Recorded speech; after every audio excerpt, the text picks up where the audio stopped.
రాలుతున్న పూల సప్పట్లు గట్టి మోపులు కాల్వ కట్టులు చెమట సుక్కల్లో తడిసిన ఈ మట్టి గంధాల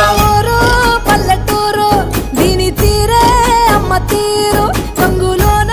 దాసి